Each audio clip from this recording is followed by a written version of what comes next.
السلام علیکم دوستو، اس سے پہلے کی ویڈیو میں ہم نے آپ کو لبنان کے بیروت کے دھماکے کے بارے میں بتایا تھا۔ آج ہم آپ کو بتائیں گے کہ اس دھماکے کا ذمہ کس کے سر ہے۔ آج آپ کو یہ بتائیں گے کہ کسی اور ملک کے لیے روانہ کیا گیا جہاز جس میں خطرناک کیمیکل تھا وہ بیروت کیوں آیا، آخر کیوں اس جہاز کے تمام لوگوں کو قیدی بنایا گیا۔ اس میں ہم آپ کو یہ بتائیں گے کہ اس دھماکے کے روس کے صدر پیوتن سے کیا تعلق ہے، بتائیں گے ان خطوط کی بھی کہانی جو بار بار اس خطرے سے آگاہ کرتی رہی لیکن ان تمام کوششوں کو نظر انداز کیا جاتا رہا۔ بیروت بلاسٹ کی یہ کہانی کوئی آج کی نہیں، یہ شروع ہوتی تھی 7 سال پہلے۔ دوستو، ویڈیو شروع کرنے سے پہلے ویڈیو کو لائک کریں، چینل کو سبسکرائب کرنے کے ساتھ ساتھ گھنٹی کے بٹن پر لازمی کلک کیجیے گا۔ روس کے جنوب مغرب میں موجود ہے ایک ملک جارجیا، یہاں پر بلیک سی کے کنارے باتونی نام کا ایک شہر ہے۔ ستمبر 2013 کی بات ہے، اس باتونی شہر کی بندرگاہ سے روسس نام کا ایک بحری جہاز روانہ ہوا۔ اس جہاز کو سامان سمیت روانہ کیا گیا تھا۔ اگورو ریشوش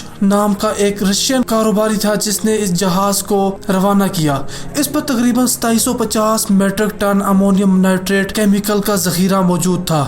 فیبریکا دی ایکسپلوسیو دی موزمبیک نام کی ایک کمپنی نے، جیسا نام سے پتہ چلتا ہے، یہ افریقی ملک موزمبیک کی ایک کمپنی ہے جو بارود بناتی ہے۔ اس کمپنی نے رشین کاروباری اگورو کو $1 ملین یعنی 10 لاکھ امریکی ڈالر دیے تھے تاکہ اگورو اپنے جہاز سے امونیم نائٹریٹ موزمبیک پہنچا دے۔ جہاز تو اپنا سامان لے کر روانہ ہوا لیکن یہ جہاز اپنی منزل تک نہ پہنچا کیونکہ اس جہاز میں کافی پریشانیاں تھی۔ ایک تو یہ کہ یہ 30 سے 40 سال پرانا جہاز تھا، کافی ٹوٹا پھوٹا تھا۔ اوپر سے اگورو نے جہاز کے کرو کو ٹھیک سے پیسے بھی نہیں دیے تھے۔ کرو کے لوگوں کے پاس راستے میں کھانے پینے کے لیے بھی پورا پیسہ نہیں تھا۔ پیسوں کو لے کر کرو کے لوگوں کا اس رشین کاروباری سے لگاتار جھگڑا ہوتا رہا۔ اس بیچ جہاز ایندھن بھروانے کے لیے گریس میں رکا۔ یہاں سے آگے جا کر انہیں مصر کی نہر سویز پار کر کے افریقہ جانا تھا۔ جیسا کہ ہائی وے پر ہمیں ٹول ٹیکس دینا ہوتا ہے، اسی طرح جہازوں کو راستہ پار کرنے کے لیے بھی کافی بڑی رقم دینی پڑتی ہے۔ جہاز کے کرو نے اگورو کو فون کر کے ٹیکس کے پیسے مانگے۔ اس پر اگورو نے کہا کہ میرے پاس پیسے نہیں ہیں۔ رشین کاروباری اگورو نے کرو سے کہا کہ ایسا کرو کہ جہاز کو موڑ کر بیروت لے جاؤ، وہاں سے بھاری مشینوں کا اضافی مال اٹھاؤ اور اس کارگو سے آپ کو جو پیسہ ملے گا اس سے جہاز کا خرچہ نکال لو۔ اس کی وجہ سے نومبر 2013 میں یہ جہاز بیروت بندرگاہ میں پہنچ گیا۔ اس کے بعد کرو نے وہ بھاری مشینیں جہاز پر لانے کی کوشش کی لیکن مشینیں بہت بڑی تھی اور جہاز میں فٹ نہیں ہو رہی تھی اور کرو کے پاس پیسے بھی نہیں تھے۔ اس کے بعد ان کے پاس بیروت بندرگاہ پر اپنا جہاز لگانے کا خرچہ تک نہیں تھا، وہ بھی ان کے پاس موجود نہیں تھا۔ ان تمام پریشانیوں کے بیچ وہاں پر موجود سیکورٹی والوں نے جہاز کا معائنہ کیا اور انہوں نے یہ پایا کہ جہاز تو سمندری سفر کے قابل ہی نہیں ہے، یہ اتنا خراب ہو چکا ہے کہ یہ سمندری سفر نہیں کر سکتا۔ انہوں نے جہاز کو ضبط کر لیا اور جہاز کے کیپٹن بورس کرپٹیشو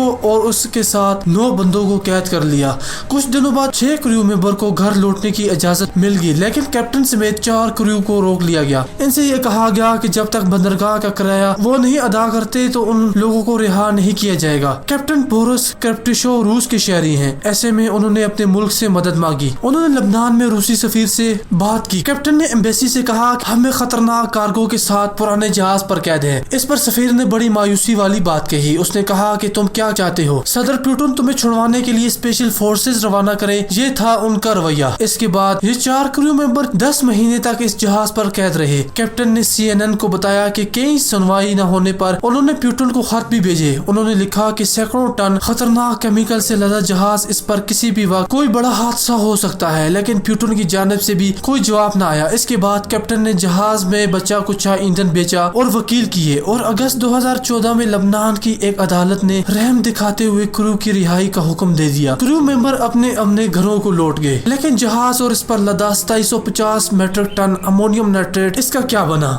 اسے بیروت پورٹ کے گودام نمبر 12 میں رکھا گیا۔ یہی وہی گودام ہے جہاں اگست 2014 سے اگست 2020 تک یہ پڑا رہا۔ بیروت پورٹ کا سارا سٹاف یہ جانتا تھا کہ یہ خطرناک کیمیکل ہے۔ بیروت کسٹم ڈپارٹمنٹ کے ڈائریکٹر جنرل بدری داہیت نے کہا کہ انہوں نے واشنگٹن کو بتایا کہ خطرناک کیمیکل کو لے کر لبنان کی جوڈیشری کو کئی بار خط لکھے، بار بار پوچھا کہ اس خطرناک کیمیکل کا کیا کرنا ہے۔ وہ یہ چاہتے تھے